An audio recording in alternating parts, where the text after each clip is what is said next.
in the United States is expected to increase by about 91% by the year 2035. So when you look at that, what we need to be aware of, and I think that we are, or what we're going to need to do to handle that capacity, and that the existing, the additional freight flows across this country in a very systematic and coordinated way. Also, the logistics industry provides economic development opportunities and jobs. In Florida, the trade and logistics industry is about 7.4% of our total workforce, of our total employment sector, which is about 7.2 million individuals. The average wage in the logistics industry is about 29% higher than the average wage in the state of Florida. So from an economic development perspective, and again, I imagine that you all can probably extrapolate much of the same kinds of information from your particular states. From that perspective, we see logistics, the logistics industry as a targeted industry that will bring Florida and this region hopefully into a new economy.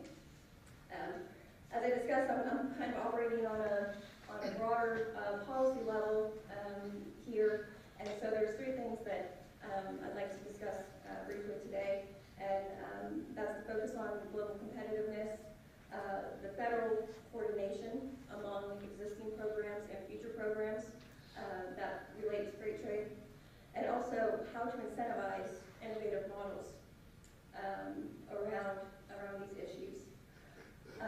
The global competition, the global aspect of this, there's about 310 million residents in the United States.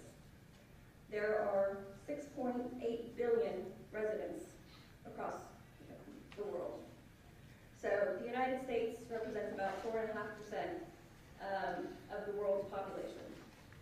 Now, why is that important to all of us sitting in this room here? Clearly, where our consumers are going to be, and tomorrow's suppliers and consumers, it's a changing world. And as emerging economies become strong, and their economy strong, and the traditionally low-wage, impoverished people around the country start having a higher standard of living, and they're tomorrow's consumers. Look at China. I mean, that's just the case in point. Have some economic tweaks that will give an entirely new market to not only the United States, but globally. We see this happening in other countries as well, Brazil, Russia, India, China. So what can we do to focus? And I think that the federal level is clearly the correct level to focus on that global competitive aspect and to be the harnesser of how we coordinate that strategy. I'm glad to hear you mention Tiger and some of the other Recovery Act programs, because I think that one thing that the Recovery Act programs do well is incentivize through the application process and incentivize collaboration, regional collaboration. So partners that maybe, as a city, as an industry, you wouldn't normally come to the table with in order to enhance the impact of those Recovery Act programs, you sat down together.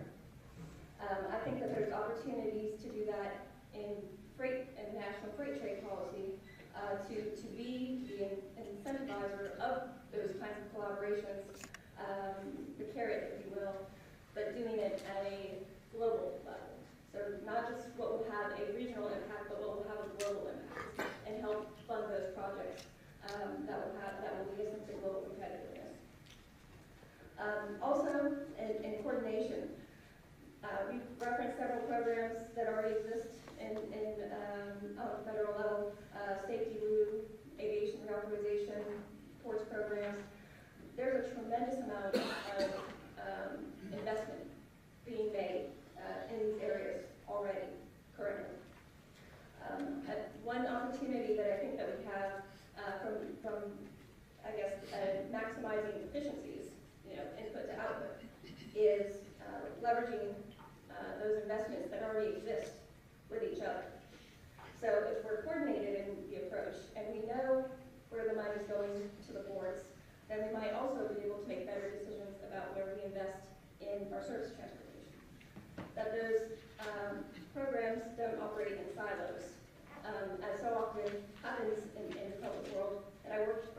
before I worked for the foundation, so I'm speaking from firsthand on that. You have the people who write the policy, you have the people who vote on the policy, the political process, you have the administrators, the implementers of the policy, and sometimes these don't exactly exchange to the level that they could. So there's always issues of coordination.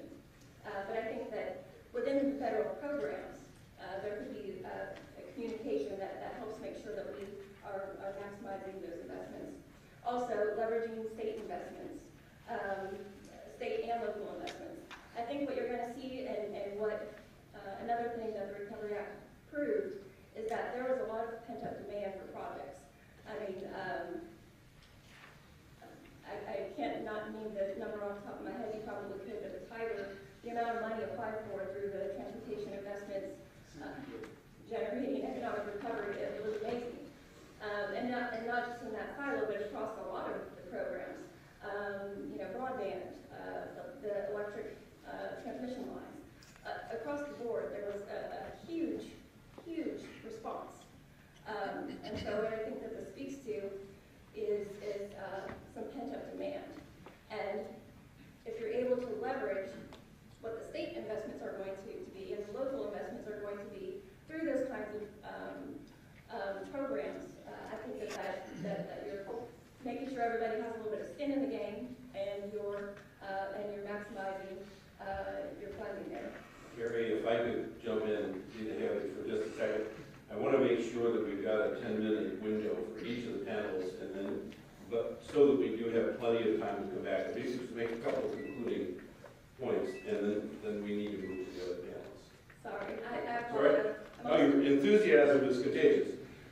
I also teach at Florida State as an adjunct, and so my students, they have to rein me, and sometimes I apologize. Okay, last point I want to hit, and we'll move on, is incentivizing innovative models. Public sector, private sector, they do different things well.